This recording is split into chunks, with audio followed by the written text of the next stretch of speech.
Last day na bakasyon namin dito sa Saudi at isipan nga namin na maligo sa dagat. Nakakatuwa dahil sobrang daming naliligo ngayon at sobrang ganda nga lang talaga na paliguan namin. Dito kami bumabalik-balik pag gusto namin maligo dito sa Jeddah dahil nakakalangoy ka ng maayos dito, hindi mabato at hindi maputik. Kaso nga lang, pagpunta namin dito kinagabihan, lumubog yung sasakyan namin sa disyerto.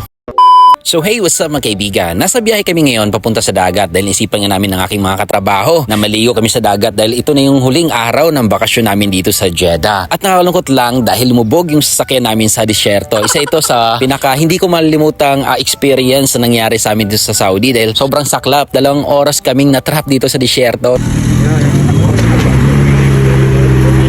Wow, mashallah! Very good! Daming tao nagsipuntahan. Grabe, ang galing. Pagdating namin dito sa dagat, yan yung makasama ko, pagod, puyat, dahil nga ang tagal namin doon hukayin. Yung mga buhangin, makaahon lang yung sasakyan namin. May tenta ko dala.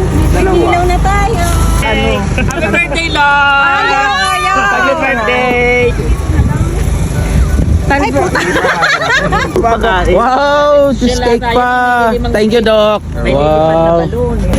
Yun. Wow! Birthday to Wala kasing hangin. Yan. Happy birthday to you. Happy birthday.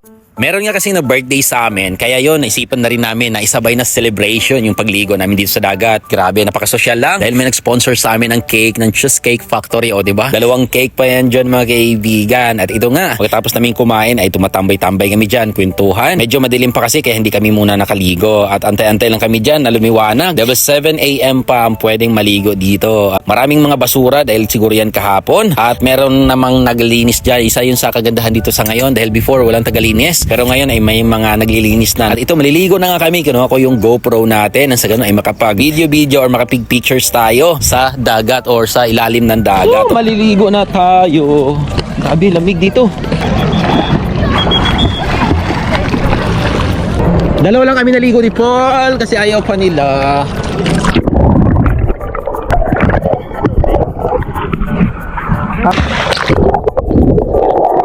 Napakasarap maligo dito mga kaibigan sa mga hindi pa nakapunta dito. Isa ito sa kagandahan o isa sa magandang beach na paliguan dito sa Jeddah. Dahil dito nga ay malalim, nakakalangoy ka, hindi siya mabato, mabuhahan nga dito mga kaibigan.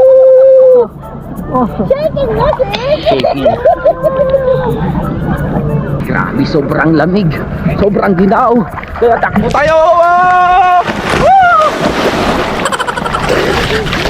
Panghuling araw na ito mga kaibigan nga pala ng bakasyon namin, pang 5 araw. Kaya yun, sinulit na lang talaga namin ang makaligo nga dito sa dagat. At kita nyo naman yan, oh. Ang ganda ng dagat dito. Napakalinis na. Dahil may tagalinis na dito. At marami na rin mga lokal at expatriates na naliligo dito. Katuwa, daming tao ngayon. Summer na summer. Feel na feel yung summer dito sa Saudi.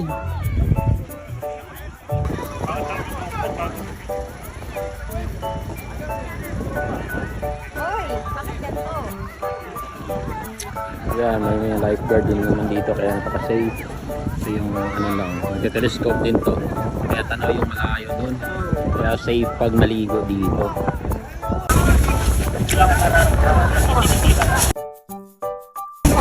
At ayun na nga, natapos na kami maligo, pauwi na kami niyan dahil medyo mainit na. At sa mga magtatanong ng location nito, ilalagay ko na lang sa comment section down below nang sa ganun ay madali sa inyo hanapin itong lugar na ito. Nang sa ganun ay mapuntahan nyo rin at makaligo kayo dito. So hanggang dito lang ating vlog mga kaibigan. Maraming salamat sa panonood sa ating channel. Ingat palagi at God bless. Paalam!